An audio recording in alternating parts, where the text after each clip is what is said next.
Terkadang ada manusia yang seperti kehabisan akal. Mereka harus menempuh jalan pintas penuh darah dan dosa. Bahkan, mereka rela bekerja sama dengan sesuatu yang seharusnya tidak menjadi tumpuan harapan mereka. Namaku Repi. Aku akan menceritakan tentang peristiwa seram yang aku alami di tahun 2013. Saat itu, usiaku masih 20 tahun. Ketika itu aku tinggal di Malang, di rumah Tante Mei. Tante Mei sendiri adalah adik bapakku yang nomor 4 dari 7 bersaudara. Beliau tinggal di Malang karena memang bersama suaminya yang punya usaha di kota apel tersebut. Suami Tante Mei namanya adalah Om Roy. Dia lebih sering keluar kota dalam rangka mengurus bisnis yang digelutinya. Jadi praktisnya hanya ada aku, Tante Mei, Rifka. Rifka ini anak laki-laki Tante Mei, dan 3 orang asisten yang membantu mengurusi rumah dan segala keperluannya. Ya, hanya kami berenam yang tinggal di rumah besar dan mewah ini. Rumah besar dan mewah, memang benar. Karena Tante Mei dan keluarganya yang menempati rumah yang menurutku sangat besar dan mewah. Rumah 2 lantai memiliki 8 kamar besar, perabotannya mahal. Perabotan itu mengisi setiap sudut ruangan, seperti paket keluarga besar. Rumah ini juga berdiri di atas tanah yang sangat luas, nyaris 1 hektar.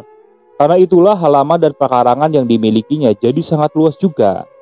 Kolam renang besar menghiasi halaman belakang. Panas matahari tak gampang menembus sampai permukaan air, karena beberapa pohon besar dan rindang berdiri di sekelilingnya. Jadinya, aku yang hanya seorang putri dari pemilik warung kelontongan di Jogja, jadi seperti tinggal di istana raja. Lalu kenapa aku bisa tinggal di rumah itu? Kenapa bisa tinggal di rumah Tante Mei?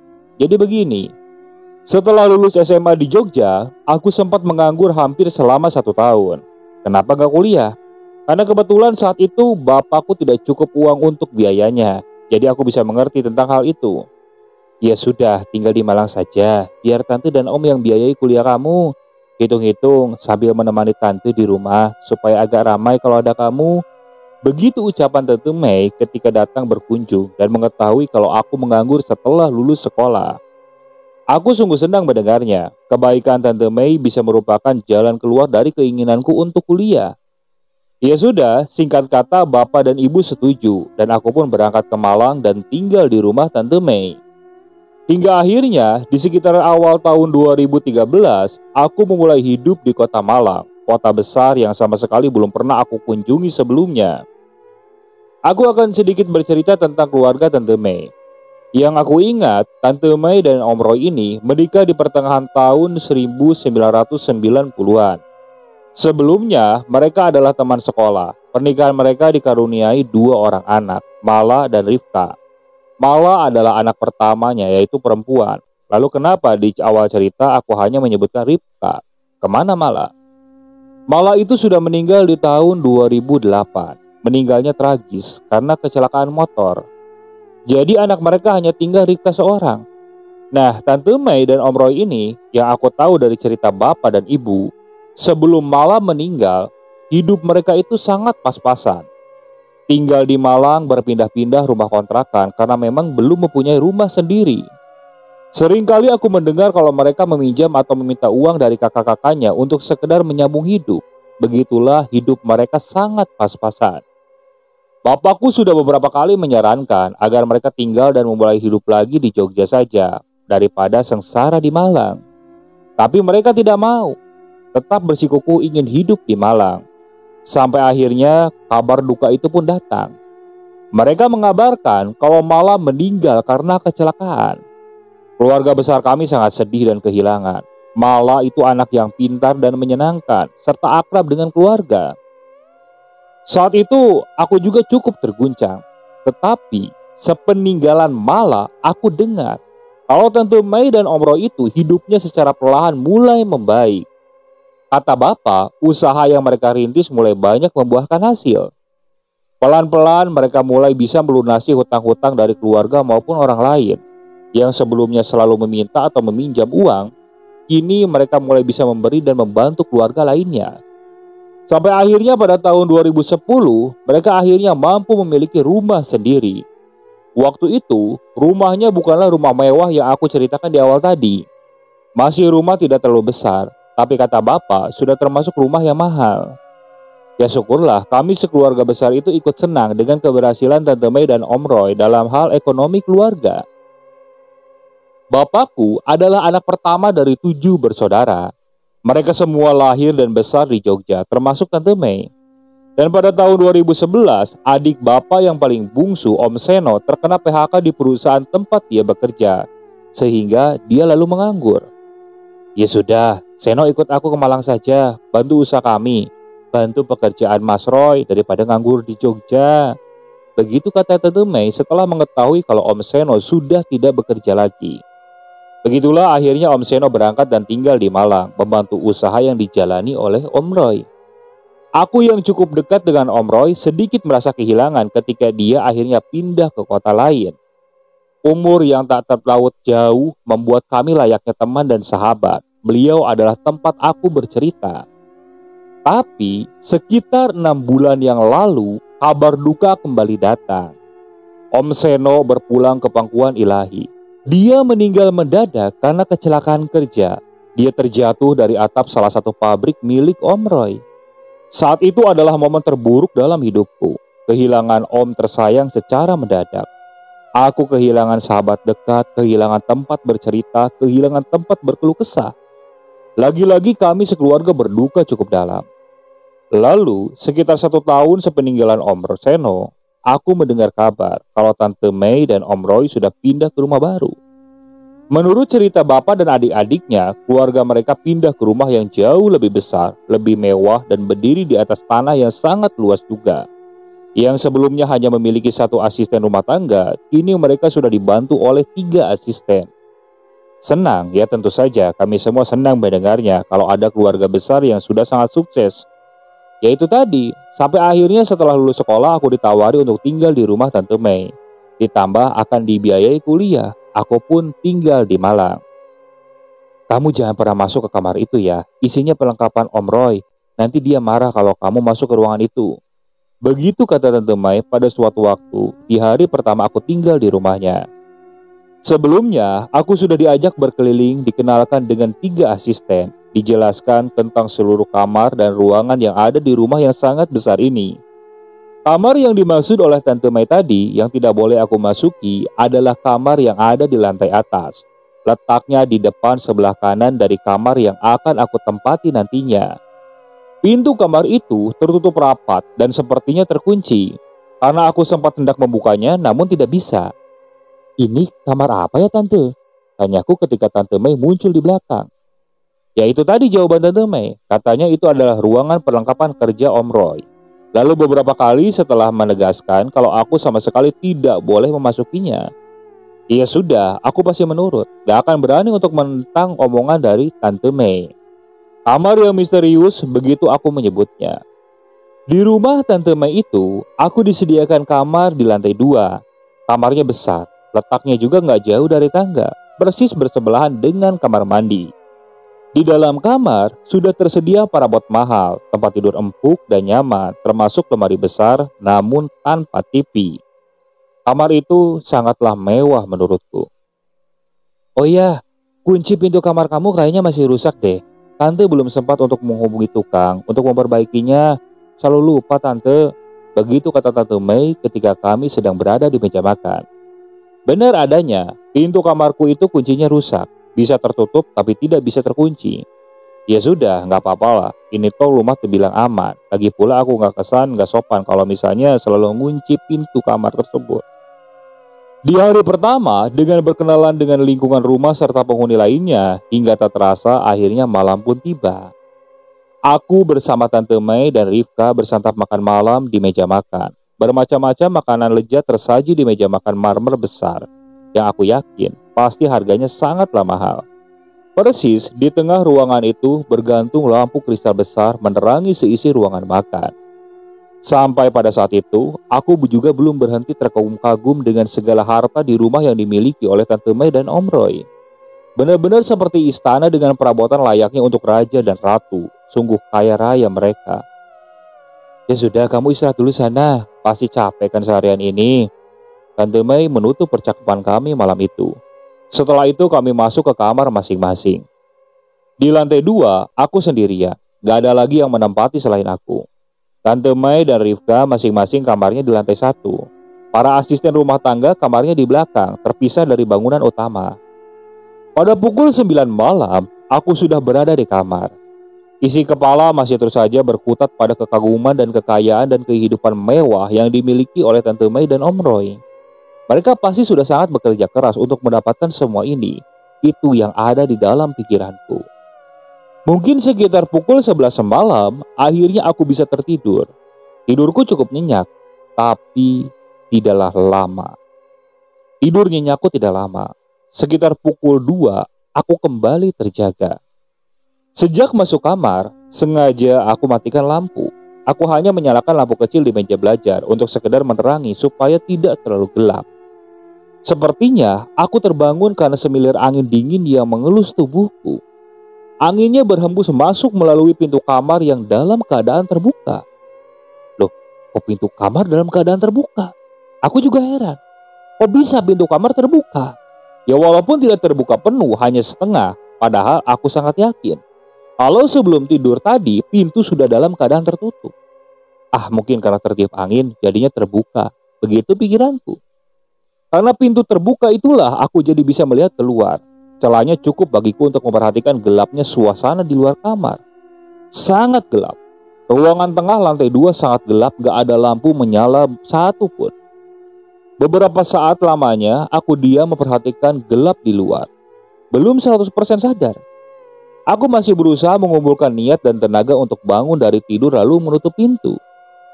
Seiring bergulirnya waktu dan mulai terbiasanya mata melihat dalam remang, aku merasa kalau ada yang mengganggu pandanganku. Walau tidak begitu jelas, tapi sepertinya aku melihat ada sosok di ruangan tengah. Sosok itu berdiri diam memperhatikan aku yang masih terbaring di tempat tidur. Bentuknya masih siluet hitam, jadi aku belum bisa melihat jelas siapa itu. Beberapa detik aku terus memperhatikannya, sampai kemudian timbullah niat mendekati pintu untuk memastikannya. Aku bangun dari tempat tidurku, lalu berjalan ke arah pintu. Tapi setelah sampai, tiba-tiba bayangan hitam itu tidak ada lagi. Sudah hilang dari tempatnya, entah pergi kemana. Di situ aku berpikir mungkin aku salah lihat. Lalu aku menutup pintu rapat-rapat dan aku pun kembali tidur. Hari berikutnya, aku jalani dengan kegiatan yang sedikit banyak menjadi kesibukan baru. Entah itu membantu pekerjaan rumah, antar jemput Rifka di sekolah, membantu usaha Tante Mei, apa saja aku lakukan untuk mengisi kekosongan. Memang belum ada kegiatan perkuliahan, karena waktu itu pendaftaran masuk universitas memang belum dibuka. Seiring berjalannya waktu itu juga, aku jadi lebih akrab dengan penghuni rumah, termasuk dengan para asisten rumah tangga. Mbak, memang kamar di depan dan di atas kamarku itu isinya apa sih? Kok sepertinya misterius sekali, gak ada orang yang boleh masuk? Tanyaku kepada Mbak Ning pada suatu ketika. Mbak Ning ini adalah salah satu ART di sana. Oh, kamar itu ya Mbak. Saya juga gak boleh masuk loh. Wong saya juga selama di sini gak boleh masuk walaupun hanya untuk membersihkannya. Pintunya selalu dikunci. Begitu kata Mbak Ning. Aneh. Tapi ya sudahlah. Aku tidak bertanya lebih jauh. Mungkin karena isinya itu sangat pribadi bagi Tante Mei dan suaminya. Jujur, selama tinggal di kamar atas, beberapa kali aku mendengar suara-suara aneh. Contohnya, beberapa kali terdengar langkah kaki naik turun tangga. Pernah juga ada suara pintu terbuka, entah pintu yang mana. Yang cukup membuatku merinding, beberapa kali aku melihat ada bayangan hitam tinggi besar melintas di depan pintu kamar. Pintu kamar yang tengah malam dalam keadaan terbuka. Padahal aku yakin sudah menutup sebelum tidur. Mungkin rumah ini terlalu besar bagi penghuni yang hanya segelintir saja. Jadinya cukup menyeramkan, begitu pikirku. Tapi seiring berjalannya waktu, aku berusaha untuk melupakan dan mengabaikan setiap keanehan yang kurasa. Jadi aku coba untuk sibuk dengan kegiatanku saja. Tetapi ketika sudah hampir 3 bulan tinggal di rumah Tante Mei, walaupun tidak begitu jelas, pada akhirnya aku bisa melihat isi kamar misterius itu. Begini ceritanya. Seperti biasa, sekitar pukul 9 malam, aku sudah berada di dalam kamar. Hiburan satu-satunya adalah ponsel kesayangan sambil menunggu kantuk datang. Dapat dipastikan, lampu luar kamar sudah dalam keadaan mati. Hanya kamarku saja yang masih terang. Di tengah asiknya bermain ponsel, selepas pukul 10, aku mendengar sesuatu. Ada suara yang bersumber dari luar. Aku mendengar derit pintu yang terbuka secara perlahan. Saat itu, aku belum tahu pintu manakah yang sedang terbuka tersebut. Karena di sana ada 4 kamar di lantai atas itu. Mungkin terbuka karena tertiup angin, begitu pikirku dalam hati. Tapi tiba-tiba terdengar suara lagi. Kali ini seperti suara pintu tertutup. Siapa yang keluar masuk di salah satu kamar tersebut? Setelah itu, aku memutuskan untuk mematikan lampu besar dan membiarkan lampu kecil tetap menyala seperti biasa. Jadi kamar lampunya menjadi temaram. Ketika hendak merebahkan tubuh di tempat tidur, lagi-lagi terdengar suara pintu yang terbuka secara perlahan. Saat itulah timbul rasa penasaran. Aku berniat melihat keluar untuk mengetahui pintu kamar mana yang terbuka. Setelah sudah membuka pintu dan melongo keluar, dan benar dugaanku, luar kamar sungguh gelap gulita. Hanya sedikit garis cahaya dari luar rumah yang masuk melalui celah-celah jendela yang menjadi penerangannya. Untuk membantu penglihatan, aku menggunakan lampu dari ponsel yang ada di tanganku sejak tadi. Cahaya terang ponsel menyapu setiap sudut ruangan di lantai 2 yang luas ini. Aku jadi bisa melihat cukup jelas. Hening dan kosong. Tentulah itu pemandangan yang ada di hadapanku. Sampai akhirnya pandanganku terhenti di salah satu kamar yang pintunya dalam keadaan terbuka. Dan ternyata kamar yang pintunya terbuka itu adalah kamar misterius tersebut. Takut, penasaran, dua rasa tersebut berkecampuk di dalam hatiku. Hingga akhirnya rasa penasaran mengalahkan segalanya. Aku memutuskan untuk mendatangi kamar tersebut. Langkahku pelan. Aku mulai mendekat. Ya walaupun pelan, aku semakin terus mendekat. Tetap, aku hanya bisa melihat dalam pekat. Sama sekali aku belum bisa melihat isi kamar tersebut. Sampai akhirnya aku sudah berdiri tepat di depan kamar misterius itu. Pintunya tidak terbuka penuh, hanya setengah saja. Lalu perlahan aku mendorongnya sampai terbuka. Ternyata di situ aku belum bisa melihat dengan jelas isi kamarnya. Masih pekat yang terlihat. Kemudian aku mengarahkan cahaya ponsel ke dalam kamar tersebut. Pada saat itulah aku melihat semuanya. Yang pertama aku lihat adalah tempat tidur besar berkelambu di sisi kirinya. Rangka ranjangnya seperti terbuat dari besi yang kokoh. Kelambunya yang bagian depan dalam keadaan terbuka sehingga aku dapat melihat kasur di dalamnya. Di atas kasur bertebaran banyak kuncup bunga. Tidak tahu jenis bunga apa. Tapi akhirnya aku jadi tahu dari mana asal wangi bunga yang beberapa kali tercium di lantai atas. Dinding ruangan tertutup seluruhnya dengan kain berwarna hitam. Kain hitam ini menutupi sampai ke langit-langit. Di sebelah ranjang ada meja besar yang di atasnya tergeletak banyak benda-benda aneh dan seram. Beberapa di antaranya aku tidak tahu benda apa itu. Tuhan, ruangan apa ini? Gumamku di dalam hati. Walaupun belum sempat melihat semuanya, tetapi aku sudah berniat untuk kembali ke kamarku saja. Aku benar-benar takut. Tapi belum kaki ini melangkah, tiba-tiba aku mendengar suara. Ada suara seperti menggeram, pelan tapi terdengar jelas. Refleks aku langsung arahkan ponsel ke sudut kanan. Karena menurutku suara itu berasal dari sana. Detik berikutnya, jantungku seperti berhenti. Aku kaget. Di situ aku melihat ada makhluk tinggi hitam besar sedang berdiri di pojokan kamar. Sebegitu tingginya, kepalanya nyaris menyentuh langit-langit. Sungguh sosok yang sangat menyeramkan. Melihat itu semua, otomatis aku langsung berlari menuju kamarku. Setelah di dalam kamar, aku lalu menutup pintu dan bersandar pada pintu tersebut. Karena aku sadar kalau pintu kamarku ini tidak bisa dikunci. Aku menangis pelan dan ketakutan. Tapi walaupun begitu, aku masih bisa mendengar suara di luar. Suara pintu yang perlahan tertutup. Aku yakin pintu kamar gelap. Setelah itu, semalaman aku duduk bersandar di pintu itu hingga pagi menjelang.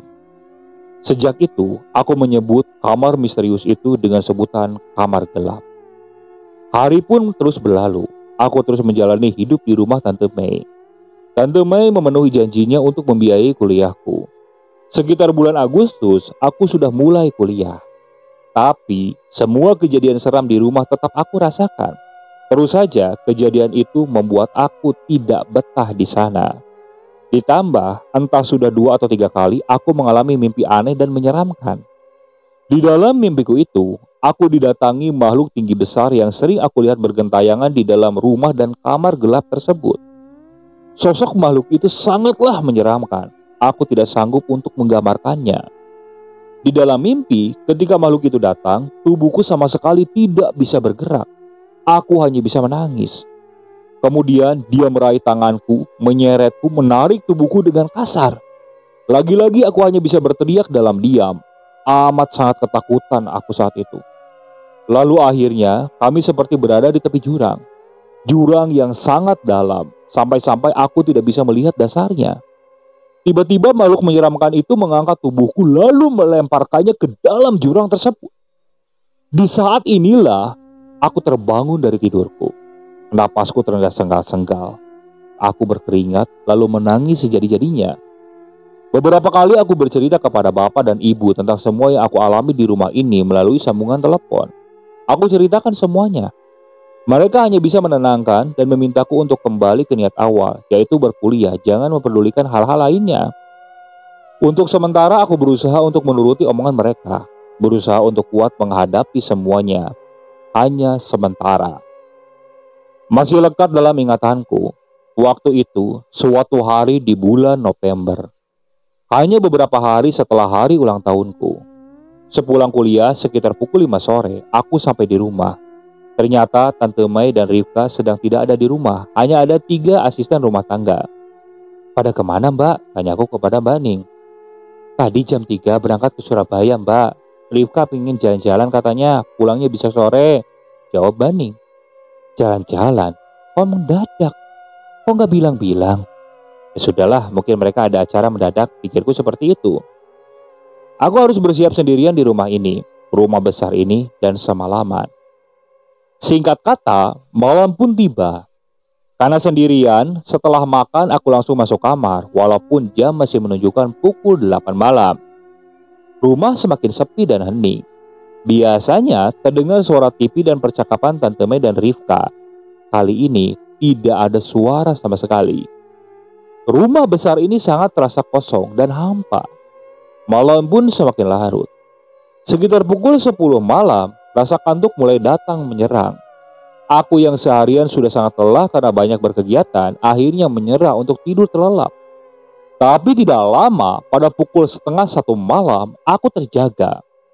Lagi-lagi hembusan angin dingin menerpa tubuhku hingga membangunkanku. Aku langsung memperhatikan pintu kamar, dan benar dugaanku, pintu dalam keadaan terbuka. Lagi-lagi seperti itu. Setelah sekian banyak peristiwa yang sudah aku alami di rumah ini, aku jadi gak kepikiran panjang dan langsung bangkit dari tempat tidurku. Aku berniat untuk menutup pintu. Aku gak mau buang waktu, gak mau menunggu sampai ada sesuatu yang seram lagi terjadi. Tapi ketika aku sudah berada dekat dengan pintu itu dan hendak menutupnya,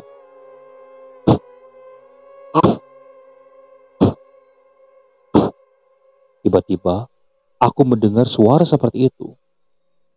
Terkaanku itu mirip suara benturan.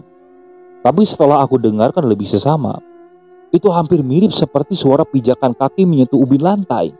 Suara kaki yang sedang melangkah berjalan. Aku terus diam, berdiri menajamkan pendengaran. Aku coba menebak dari mana suara ini berasal. Dari lantai bawah. Aku yakin kalau suara ini berasal dari bawah. Entah apa yang ada di dalam pikiranku, aku berjalan pelan menuju teras di dalam lantai 2. Di situ aku dapat melihat situasi di lantai 1. Suara itu masih saja terus terdengar. Sementara aku masih berdiri di pinggir pagar teras memperhatikan ke bawah. Awalnya aku belum melihat apa-apa karena rumah dalam keadaan gelap gulita. Hanya sedikit cahaya yang masuk dari luar. Tapi setelah mata sudah terbiasa melihat dalam gelap, akhirnya aku melihat sesuatu. Aku melihat si empu suara pemilik kaki tersebut. Sosok makhluk tinggi besar menyeramkan. Dia berjalan menyusuri lantai 1, melangkah pelan menuju tangga. Tangga besar menuju lantai atas, tempat di mana aku sedang berada. Seketika juga tubuhku langsung merinding. Aku ketakutan. Tapi walaupun begitu, aku masih bisa diam dan terpaku memperhatikan semuanya.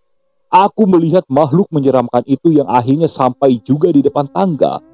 Lalu ia menaikinya. Dia lalu menuju ke arahku. Terus berjalan pelan, melangkahkan kakinya di tangga satu persatu.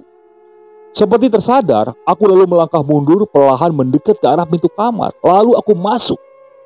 Di dalam, aku langsung menutup pintu rapat-rapat. Aku lalu berlari menuju tempat tidur. Menaikinya kemudian berlingkup di tempatku. Aku sangat ketakutan. Benar-benar ketakutan. Aku berharap makhluk seram itu tidak akan masuk. Tapi harapan tinggallah harapan. Karena aku melihat gagang pintu itu bergerak-gerak dengan sendirinya. Ada yang sedang berusaha untuk membukanya dari luar. Benar, dan beberapa detik kemudian, perlahan pintu mulai terbuka. Disinilah aku mulai menangis, tapi aku tidak mampu berteriak. Ketika pintu sudah terbuka lebar, akhirnya aku melihat sosok makhluk tinggi besar itu. Dia berdiri diam memperhatikanku. Aku mendadak terpaku, tubuhku kaku. Kemudian dia melangkah masuk. Pada saat inilah aku melihat bentuknya dengan jelas. Sangat-sangat menyeramkan. Aku tidak mampu untuk menggambarkannya. Lalu sosok itu mendekat dan semakin mendekat. Seperti mimpi buruk yang nyata, aku rasakan semuanya. Akhirnya dia sudah benar-benar berdiri di samping tempat tidur. Aku hanya bisa menunduk sambil terus menangis. Tapi tiba-tiba ponselku itu berdering. Ponsel yang aku letakkan di atas tempat tidur di samping bantal. Jadi aku agak susah untuk meraihnya. Sambil menunduk aku menerima panggilan telepon itu. Nak, kamu belum tidur? Kok perasaan ibu gak enak ya? Dari tadi ibu gak bisa tidur. Apa kamu baik-baik saja? Mendengar suara ibu di ujung sambungan telepon, semakin menjadi-jadilah aku menangis. Bu, aku takut bu. Aku gak tahan bu. Aku pengen pulang saja bu. Aku takut. Sambil menangis aku bilang seperti itu sambil terus menundukkan wajahku. Iya nak, pulang saja. Kamu pulang. Begitu jawab ibu. Aku terus menangis sambil menceritakan apa yang pernah aku alami, apa yang sedang berusaha aku lewati malam itu. Syukurlah setelah itu akhirnya aku berani untuk mengangkat wajahku dan melihat seisi kamar. Ternyata makhluk seram itu sudah pergi. Tidak ada di kamarku lagi. Aku langsung berdiri lalu menutup pintu. Malam itu aku ditemani ibu sampai benar-benar bisa tertidur. Keesokan harinya, bapakku datang pada sore hari. Aku sangat senang melihat bapak datang. Saat itu aku curahkan semuanya. Dan ternyata di situ bapak bilang kalau bapak dan ibu sudah mengetahui semuanya. Sore itu juga aku langsung dibawa pulang oleh bapak dan ibu menuju Jogja. Sampai di Jogja, di situ ternyata keluarga besarku sudah mengetahui semuanya. Kalau Tante Mei dan Om Roy itu ternyata bersekutu dengan sesuatu. Dan mereka tidak segan-segan untuk menumbalkan anaknya sendiri yaitu Mala. Termasuk Om Seno. Aku mengetahui itu sangat marah. Begitu juga dengan keluarga besar kami. Tapi kami tidak bisa memberikan bukti yang nyata. Namun semenjak kejadian itu, keluarga kami seperti terputus. Tante Mei dan Om Roy seperti terputus dari keluarga kami. Mereka juga tidak pernah datang lagi ke Jogja. Dan kami juga tidak mau menahu urusan mereka di Malang. Oke, sekian untuk cerita kali ini. Saya mohon maaf apabila masih banyak kekurangan dalam pembawaan ceritanya. Saya banyak ucapkan terima kasih kepada para penonton yang benar-benar setia mendengarkan cerita dari channel Keramat Horor ini. Semoga kalian selalu diberikan kesehatan, dilancarkan rezekinya, dan dijauhkan dari musibah. Terus ikuti cerita yang dibawakan oleh channel Keramat Horor ini. Assalamualaikum warahmatullahi wabarakatuh.